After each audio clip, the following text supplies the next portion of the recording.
Alright guys, we are back with more Game of Thrones. This is Season 7, Episode 2, and we have so many things going on right now. I'm very curious how Daenerys will move forward with her strategy. What will her advisors tell her to do?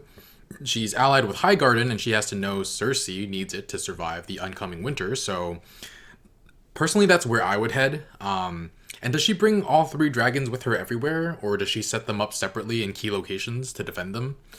We've heard that Targaryens or Valyrians were able to ride dragons, and the Valyrians are gone, and the only people with Targaryen blood that I know of left are her, Daenerys, Jon Snow, freaking son of Rhaegar and Lyanna, and we know that Robert Baratheon had a bit of Targaryen blood, so Gendry, he has a shot of riding a dragon too, I'm guessing.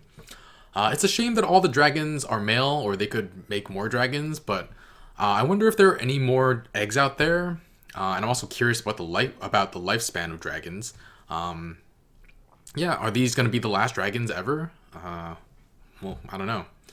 Anyway, I also really want to see where the whole story with Arya is going, heading to King's Landing to take out Cersei. That's gonna be badass. Jorah is in Old Town. I'm hoping he can get somebody to treat his grayscale.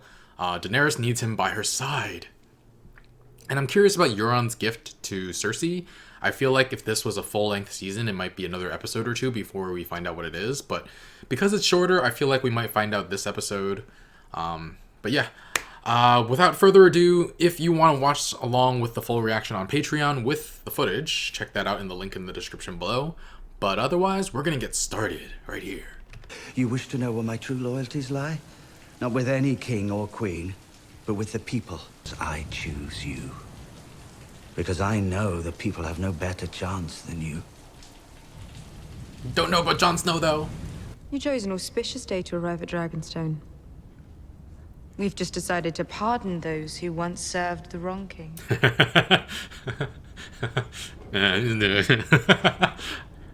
That noun has no gender in High Valyrian, so the proper translation for that prophecy would be the prince or princess who was promised will bring the dawn.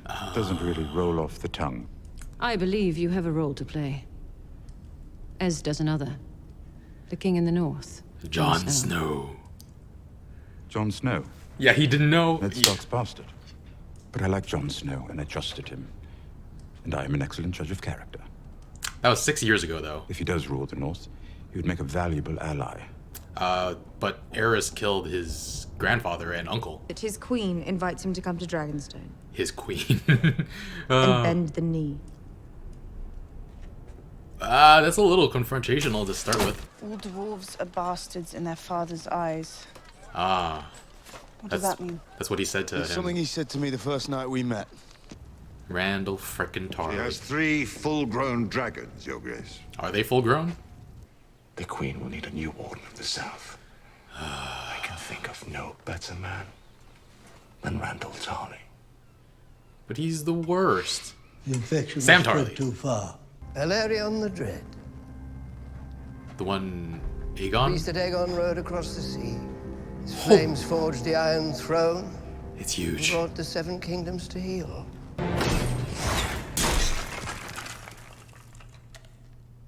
Well, it's been around for a very long time. Surely it's brittle? I don't know. I know how you wage war. We don't poison little girls here. Marcella was innocent. She was a Lannister. There are no innocent Lannisters. I am not here to be Queen of the Ashes. Using his words. That's very nice to hear. It's Casterly Rock. Grey Worm and the Unsullied will sail for the rock and take it. Okay.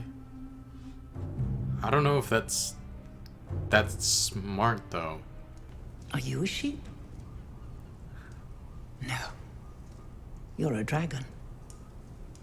Be a dragon. I will see you when I return. But you don't know when that will be. Aw. You're gonna leave without No one saying knows. goodbye? Whoa, whoa, whoa, whoa, whoa. Sunday. I love you. No, I'm You just are my weakness. That's what I am. Your weakness. I meet Miss Sunday from the Isle of North. Now, I have fear. He turned it around.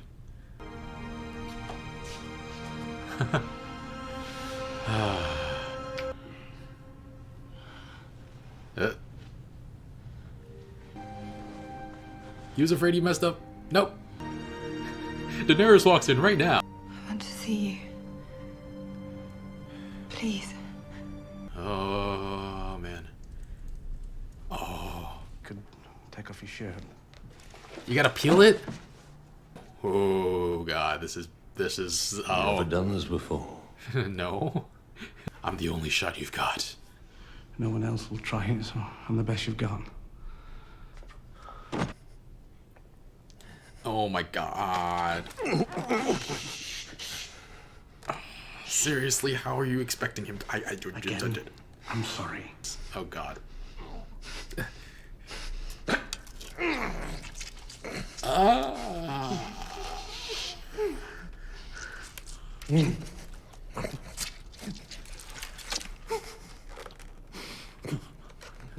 He's gonna have a heart attack from... Oh, holy crap.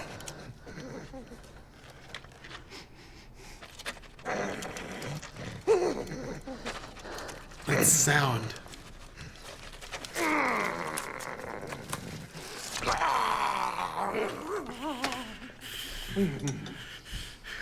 Man, Sam has the most disgusting scenes. Oh, I thought that was still the So your dragons are bigger than Egos. Oh shit. Harry! Harry? Hello, Hot Pie. Sit down. Hot Pie! The Lady Knight? Yeah, I figured she was a knight because she had armor on. Even if your sister Okay. thought I told her about you. Jon Snow came down from Castle Black with a Wilding army and won the Battle of the Bastards. He's King of the North now. Yeah. You're lying. What would I lie about that? I can't believe I thought you were a boy. You're pretty. Aww. Thanks.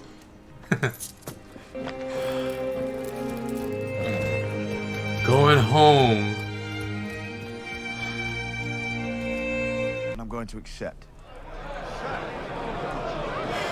Ooh, not a popular decision. We need this dragon glass, my lord. He has to do this. He has to make so many unpopular decisions. You're abandoning your people. You're abandoning your home. I'm leaving both in good hands. Whose? Yours. Oh, Littlefinger. What is he thinking?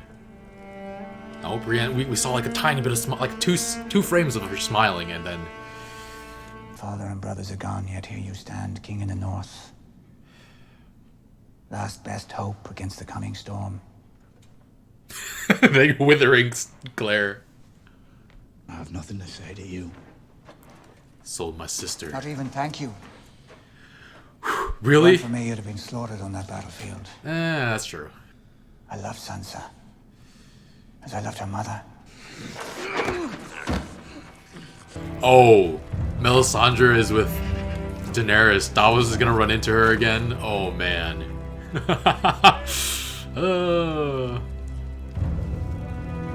And they never saw each other again. I swear, if that happens, I'm gonna cry. What is the horse afraid of? Are you not freaked out by your horse being freaked out? Wolves. Okay, that's a dire wolf. Nymeria? What?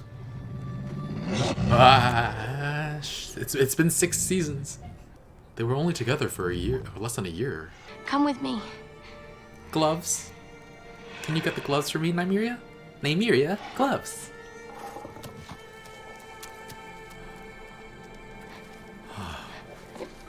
Mama. Maybe I'll kill you both before we take King's Landing.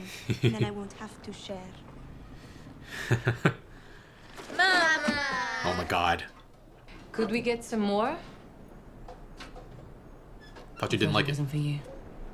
I'm developing a taste for it. Mmm. He's not your servant. He's fine. Your protector.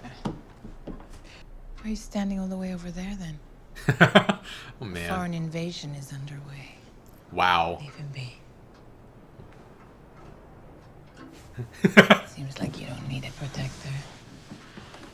Look at that.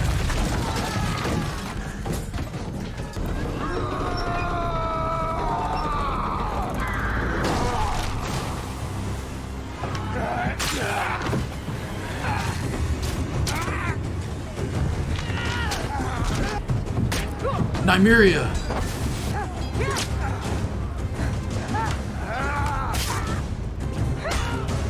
Nice job, Tywin. Ooh! Ow.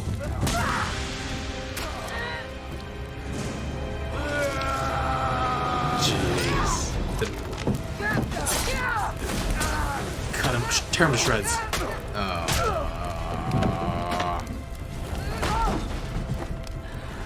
No, god damn. Colleen, no.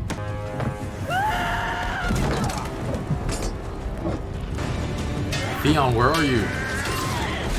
What the heck? What if that hit? Oh, god damn it. I have her. Come and get her. He's gonna cut her throat. Oh, it's over. What the hell? He's breaking again. Damn it.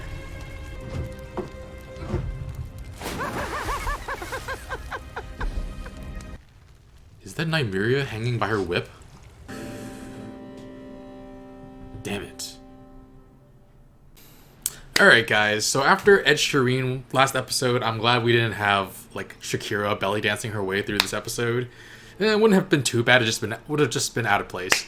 The title of this episode is Stormborn, which I think is very fitting. We start at Dragonstone, where Daenerys is hatching her plans and testing Varys' intentions and loyalties in the middle of a storm. So you could say their partnership is Stormborn. Another thing that could be is Euron's alliance with Cersei. Like, it wasn't a physical storm with rain and lightning, but the fire raining down was kind of like a firestorm, and he did storm Yara's ships.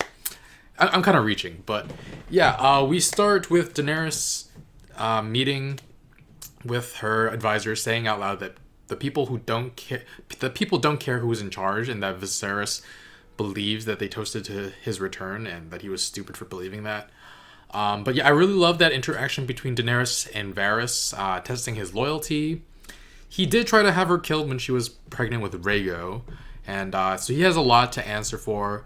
But the deal they come up with is actually pretty good. As long as she looks out for her subjects, she will have his undying loyalty. And if she starts to fail the people, he will tell her to her face. But I feel like her advisors actually aren't all that shy when talking about how she's failed. I think they're more than willing to call her out when she does something that's a little too cruel or not smart. And she actually tends to listen a lot. So it's not a bad deal. Wish we had many Varyses in our government. No violence, but get people out who aren't looking out for the right people, for the people at large. But then Daenerys has a meeting with Melisandre, and of all the places to come, yeah, she arrives essentially right after Daenerys does, and Missandei lets us know that the prince who is promised, that phrase, can actually be translated as the prince or princess who is promised. So the term is gender neutral in Valyrian.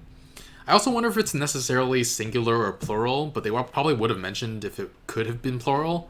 But Melisandre and Tyrion both see the value in allying with Jon Snow, so that's awesome.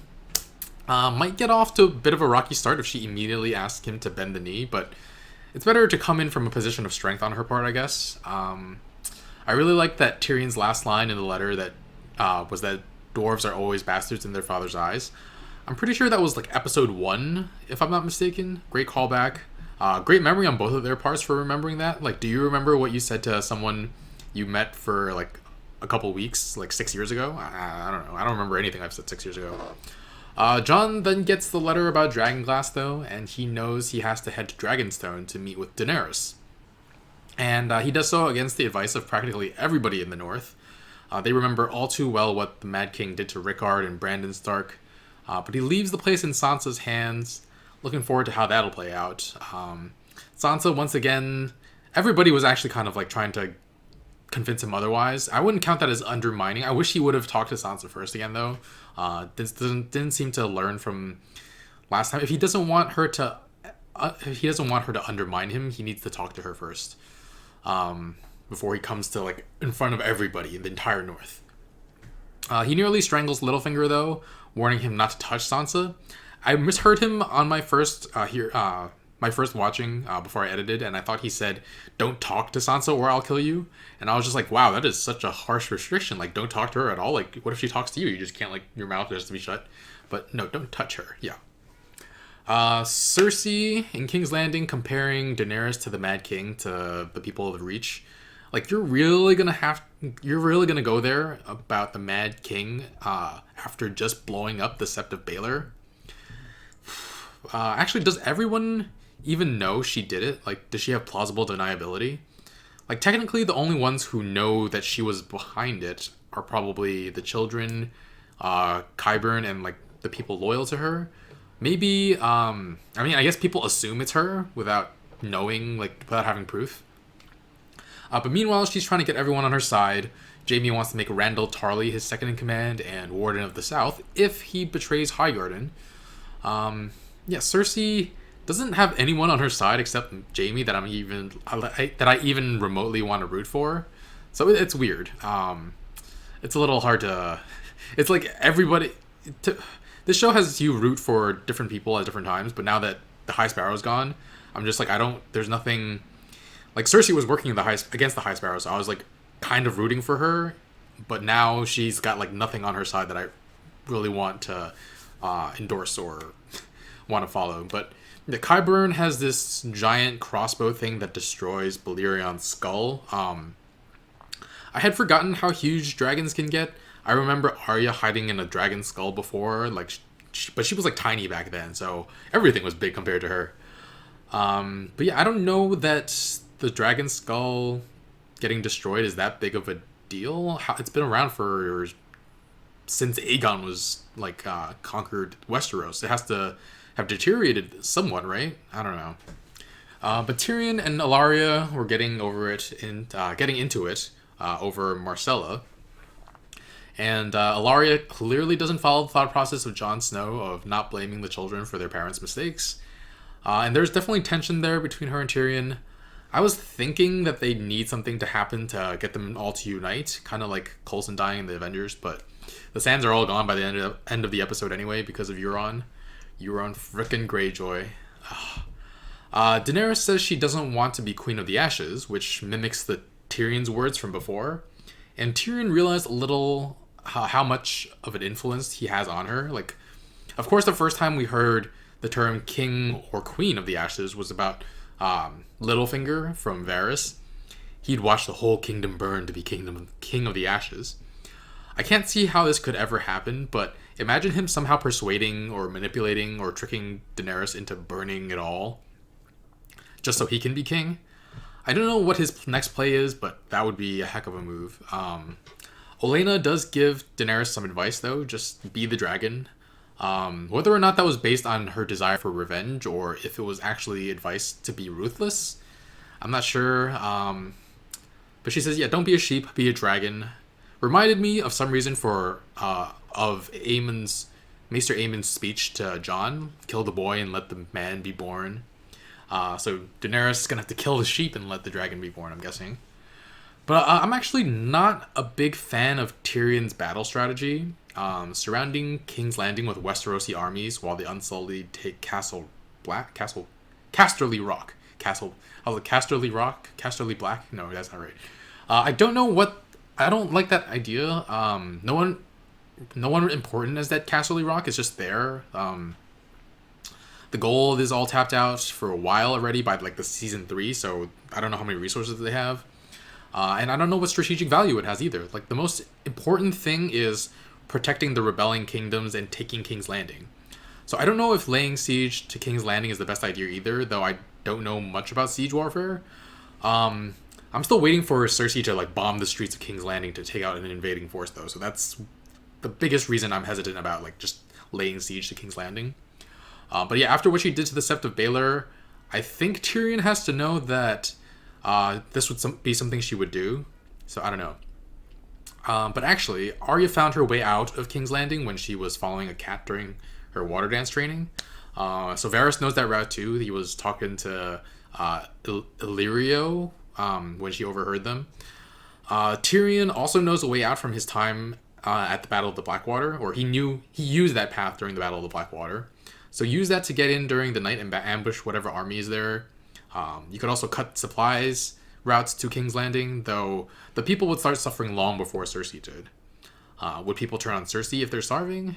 I don't know. Either way, yeah, the Casterly Rock thing, no resources after you take it, and it's not like Cersei would ever think of running away from King's Landing now that she has the throne. Like, the reason why taking Casterly Rock was a good idea when Robb was in charge was that, yeah, it's the home of the Lannisters, but now the Lannisters are all in King's Landing. They don't need Casterly Rock anymore. But yeah, Jaime doesn't care about it. I don't know if Tyrion wants it because he has a fixation on it, and it's like technically his birthright since Jaime renounced all titles. Did Jaime like unrenounce them after being kicked out of the Kingsguard? I don't know. One thing I noticed about Daenerys though, she looks kind of different, like more different than between other seasons. She doesn't look like she's aged at all in the last, like, however many years since season 1. But I don't know. Maybe the makeup is different a little. It's interesting. Anyway, Grey Worm and Missandei. That was a really, really sweet scene. First, he was saying how she was his weakness, which, depending on the person, can be taken either super romantically or it can be pretty hurtful. And it seemed like it was starting to get hurtful, but he turns it around. He talks about how he fears losing her. So it's sweet.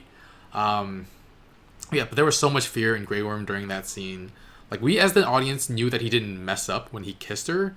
Like, they've both been waiting for this for so long. But then when Missandei pulls back, he's like, "Oh shit, did I screw up?" But then she takes off her clothes. And they did a close up of his eyes when Missandei was taking off his pants though. There was just so much fear. I think both times his fear was just, like he said, losing Missandei. He was afraid he'd overstepped and would lose her when he kissed her. Then he's afraid she'll see him and not want to be with him. But they move past that and they have sex. I had to cut out all the sexy bits, but yay. That might be the first time since Grey Worm was a baby, maybe, that he's been shown any type of physical affection. So, yeah. And in the Battle of the Bastards, I'm pretty sure the episode Battle of the Bastards, I'm pretty sure the Masters referred to Missandei as a derogatory term for a sex worker. So it's never explicitly said, but she might have been forced to do sex work. So this could be the first time she does anything sexual that's consensual. So yeah, I hope both of them are okay afterwards. I don't know if we'll get a chance to check in on them because Grey Worm is heading to Casterly Rock right afterwards. But yeah, I hope both of them are okay. It's funny though because in my editing, right after Missandei takes off Grey Worm's pants, I cut to Sam telling Jorah to take off his shirt. So for very, very, very different reasons. But damn, those scenes at the Citadel. Sam definitely had to try to save Jorah, but his life as a maester in training are just so scary and hard to watch. Last episode with the bedpans and the food and the this time with helping Jorah with the grayscale, and Jorah started freaking like leaking. It was just it was really hard to watch Jorah try not to scream. Again, I kept the scene in for you guys to suffer along with me. I'm very curious just how far south the grayscale spread though. That seems like it would be hella uncomfortable, hella traumatizing. Actually, it's probably traumatizing anyway. But it seems like now that Ramsay is dead, Sam might technically have the most experience of anyone we know in flaying people. I'm mostly joking. But man, they had to cut from Sam like sawing away at the grayscale to someone cutting into their hot pie. Sorry, pot pie. Hot pie. I'm glad nobody cut into hot pie. But that was a heck of a transition though. Oh man. All right. But hot pie, he called Arya Aerie, and I was just like, huh. She only went by Aerie when she was like going north with Yoren, and yeah, I did before my mind went to hot pie. He came on screen, and it was very nice to see him again. And I hope we can see him again sometime soon. Maybe end of the series, just have a shawarma scene in Harry's Inn, like the post-credit scenes of Avengers, where everybody's just sitting around like eating silently.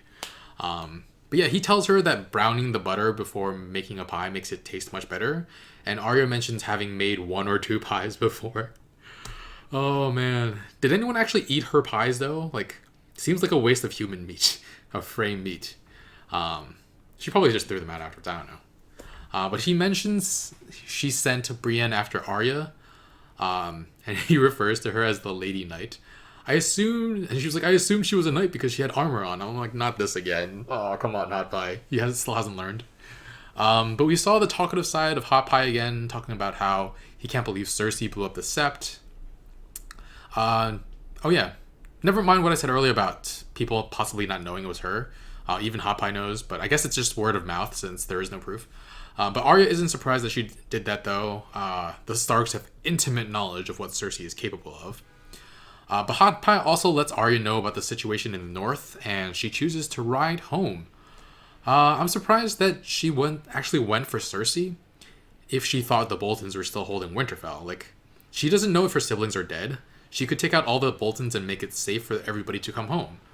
But she's headed home now, and I can't wait for more reunions. But first we get the reunion with her and Nymeria. Oh, I need some water. I am out of water. But that was really great. Arya was sad when Nymeria didn't join though. She wound up smiling and saying, "That's not you." And at first I was a little confusing. I was just like, is Nymeria like a faceless wolf? Jokingly. So I think in the end, after editing and watching it a few times, it means like that's not who Nymeria is anymore. Like, she doesn't belong at Arya's side anymore. It's not in Nymeria's nature to follow, just like Arya's nature isn't to follow her societal pressures, societal signs for who she should be.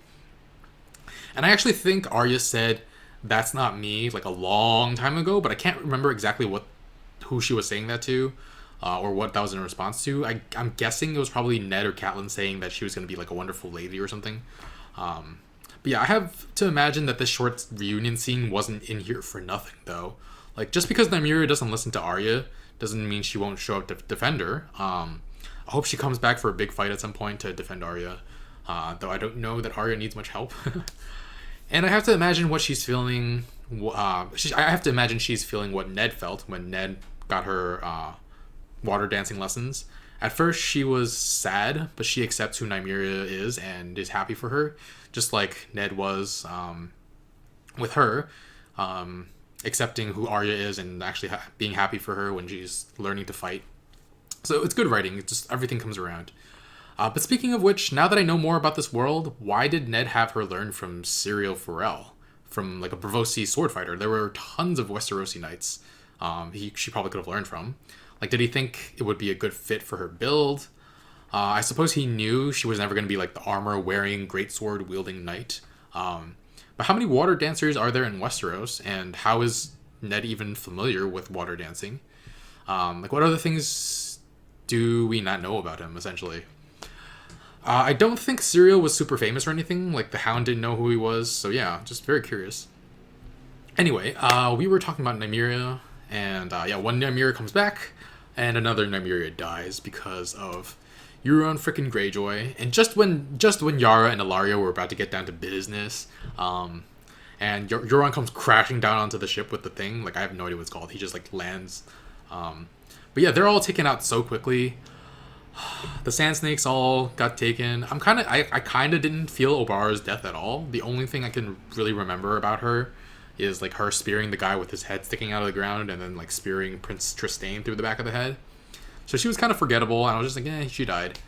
I did feel Nymeria's death quite a bit more though. I have a soft spot for her because, one, awesome name that she shares with the Direwolf and with the Princess of Rhoynar, the one who married Martell. And number two, because she's Colleen Wing in Iron Fist. Still haven't seen the second season of that, but I liked her. But then Theon jumps into the ocean when Euron has Yara in his grip. And I don't know that there was another move. Like, he did it because he's not all the way back yet, and he fell back into being scared and anxious and just traumatized. But if he had rushed Euron, Yara would have died. He would have died, or yeah, just both. I don't know what it will take for him to come back all the way, though. Does he know that Ramsay is dead? That wouldn't cure him, but I feel like it might put his mind at ease, like a little bit. And what happens to Dorne now that all their leaders are either dead or captured? Tyene and Ilaria.